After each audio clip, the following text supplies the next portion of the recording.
চোখ। ছি, আমার ঘৃণা হচ্ছে তোর মতন একটা মেয়েকে আমি ভালোবাসি।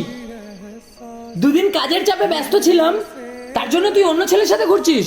তোর আর কত ছেলে লাগবে? সৌমেন, একদম চুপ। তুই আমাকে কইটুকুনি টাইম দিস? হ্যাঁ, সময় দিস আমাকে? সারাক্ষণ কাজ কাজ কাজ নিয়ে পড়ে থাকি, আমাকে একটু বুঝিস তুই? আমি তোকে বুঝি না?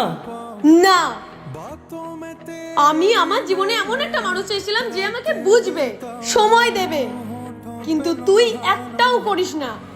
আর রাঘব, ও আমাকে ভালোবাসে, ও আমাকে সময় দেয়, বোঝে, আর আমি ওকেই ভালোবাসি। সো প্লিজ আমার জীবন থেকে চলে যা, এক্ষুনি যা।